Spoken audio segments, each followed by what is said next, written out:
Film बेटा का निर्देशन इंद्र कुमार ने किया था। 1992 में आई फिल्म बेटा एक इमोशनल फैमिली ड्रामा है जो मुख्य रूप से एक माँ और बेटे के जटिल रिश्ते पर आधारित है। ये फिल्म अपने गानों और अनिल कपूर और माधुरी दीक्षित की शानदार एक्टिंग के लिए आज भी याद की जाती है। कहानी राजू अनिल कपूर के इर्द गिर्द घूमती है, जो एक अमीर लेकिन अनपढ़ लड़का है। राजू के पिता उसकी खुशी के लिए दूसरी शादी करते हैं ताकि राजू को माँ का प्यार मिल सके, लेकिन उसकी सौतेली माँ लक्ष्मी अरुणा ईरानी स्वभाव से लालची और चालाक है। लक्ष्मी का एकमात्र मकसद परिवार की पूरी जायदाद हड़पना है। वो जानबूझकर राजू को अनपढ़ रखती है ताकि वो कभी हिसाब किताब न समझ सके।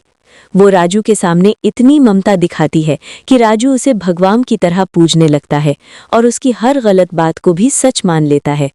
लक्ष्मी यहाँ तक कि राजू के पिता को भी पागल खाने भिजवा देती है। कहानी में मोड़ तब आता है जब राजू की मुलाकात सरस्वती से होती है।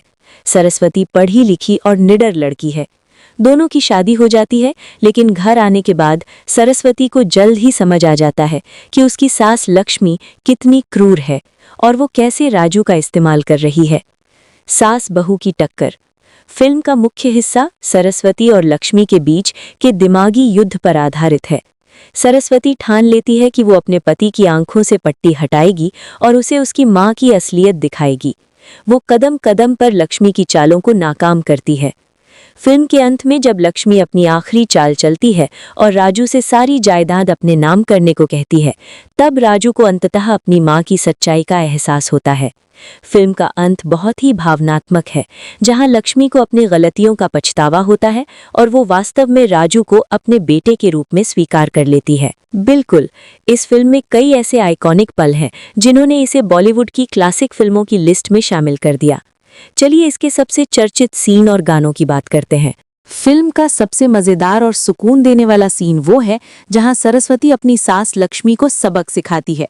जब लक्ष्मी सरस्वती को नीचा दिखाने के लिए उसे शहर के मेडिकल कॉलेज भेजने का नाटक करती है, तो सरस्वती हार मानने के बजाय अपनी सास को ही अपनी मरीज बना लेती है और उन्हें कड़वी दवाइयां और इंजेक्शन का डर दिखाकर उनकी हालत खराब कर देती है। ये सीन दर्शकों को बहुत पसंद आया था। फिल्म के अंत में जब राजू को अपनी माँ की असलियत पता चलती है, तब वो गुस्से के बजाय दुख और त्याग दिखाता है। वो अपनी माँ के लिए अपनी जान दांव पर लगा देता है, जिससे लक्ष्मी का कठोर दिल पिघल जाता है।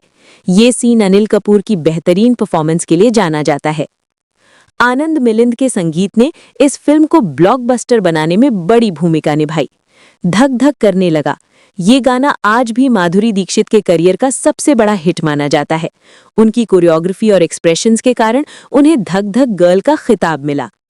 कोयल सी तेरी बोली ये गाना राजू और सरस्वती के मासूम रोमांस को दिखाता है और आज भी रेडियो पर खूब बजता है।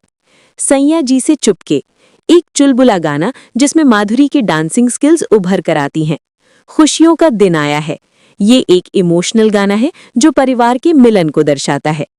इस फिल्म के लिए माधुरी दीक्षित को बेस्ट एक्ट्रेस, अनिल कपूर को बेस्ट एक्टर और अरुणा ईरानी को बेस्ट सपोर्टिंग एक्ट्रेस का फिल्म फेयर अवार्ड मिला था।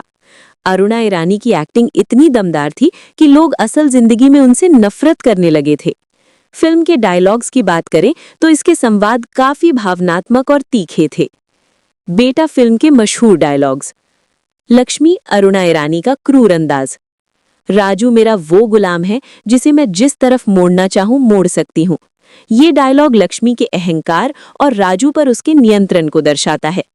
सरस्वती माधुरी दीक्षित का करारा जवाब, सौतेली माँ अगर माँ बन जाए तो वो भगवान होती है, लेकिन अगर वो डायन बन जाए तो उसे सबक सिखाना मेरा धर्म है।